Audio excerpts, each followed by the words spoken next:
Իմ քայլը հիմնադրամում ամփոփել են հաջողակից սկսնակին ծրագրի «Ստեղծենք միասին» նախագծի ավարտական փուլը։ Նախագիծն ուղղված է նորաստեղծ ընտանիքներին։ Զույգերը պետք է լինեն 5 տարվա ամուսնացած, ունենան մինչև 3 տարեկան մեկ զավակ։ Դեռևս զավակ չունեցող ընտանիքները նույնպես կարող են մասնակցել։ Ծրագրին մասնակցելու համար նրանք նաև պետք է ունենան բիզնես գաղափարներ կամ արդեն գործող բիզնես, որն ուզում են ընդլայնել եւ զարգացնել։ Բարև ձեզ, ես Գրետան եմ, Սպիտակից Լոռու մարզի, բնակվում եմ Երևանում։ Ծրագրի մասին լսելով դիմել ենք եւ մեր ծրագիրը ֆոտոստուդիան է, Focus Lab այն անվանվելու։ Գործելու է Գյումրի Խասախում։ Մենք զբաղվում ենք մուլտհերոսների կազմակերպամբ, միջոցառումների կազմակերպամբ, ընդհանուր մուլտհերոսներ, խաղավարներ, շոու-ծրագրեր, մանկական միջոցառումներ են կազմակերպում։ Գործունեություն ծավալում ենք արդեն մոտ 1 տարի, 11 ամիս։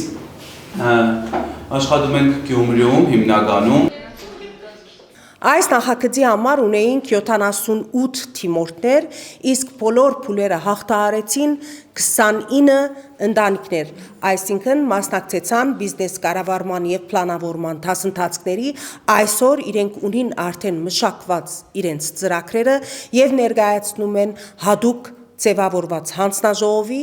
լավագույն եւ իրատեսական ծրագրերը կստանան դրամաշնորհներ։ Թալին Թոփալակյանի խոսքով Իմ քայլը հիմնադրամի հաջողակից սկսնակին ծրագրի նպատակն է ոչ միայն նպաստել Հայաստանում փոքր ձեռնարկատիրության զարգացմանը, այլև ստեղծել բարեգործության նոր մշակույթ եւ այն դարձնել ավանդույթ։ Նրա խոսքով հիմնադրամը կամուրջ է հանդիսանում տարբեր ոլորտներում հաջողության հասած անձանց եւ սկսնակ ձեռներեցների միջև, որոնք իրենց առաջին քայլերն են անում դեպի բիզնեսի աշխարհ։ Ծրագիրն իրականացնում են տարվա մեջ 2 անգամ։ Առաջին փուլային նախագիծն իրականացվեց անցյալ տարի գարնանը հաջողակ կին գործարարներից սկսնակ կին գործարարներին, որի արդյունքում ունեն 42 կանանց գործող բիզնեսներ Հայաստանի Հանրապետության ողջ տարածքում։ Հաջորդ փուլն էլ երիտասարդի երազանք նախագիծն էր, որի արդյունքում ունեն 58 գործող տղամարդկանց բիզնեսներ։ Մենք զուգահեռ արդեն ամփոփում ենք 4-րդ միմյանցից ոգեշնչված փուլային նախագծի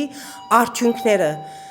Ունենք 529 սկսնակ կին ձեռներեցներ, որոնք թիմել են միմյանցից ոգեշնչված նախագծին եւ սրտատրոպ սպասում են հայտերի ամփոփման եւ բոլոր փուլերը հաղթահարելու, որպեսզի կատարեն իրենց երազանքները։ Յուրաքանչյուր նախագիծ կսկսի բարեգործական միջոցառմամբ կամ բարեգործական ընթրիքով, որում մասնակիցներն են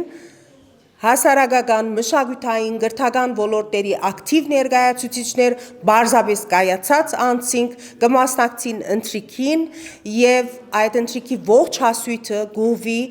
սկսնակ ձեռներեցներին։ Թալին Թոփալակյանի խոսքով բարեգործական այս մշակույթը եւ մտածելակերպը հիմնադրամը համառորեն փորձում է տարածել մեր հասարակության մեջ, որպեսզի հաջողակ անձինք պարտավորություն զգան իրենց սկսնակ հայրենակիցներին օգնելու եւ ձեռք մեկնելու։ Բայց միշտ այդ ողջ հասույթը չի բավարարում, քանի որ դիմորդների թիվը շատ մեծ է լինում։ Դրա համար հիմնադրամն իր միջոցներից ավելացնում է դրամաշնորհի գումարի վրա, հաշվի առնելով ներկայացված բիզնեսն ու կարիքները։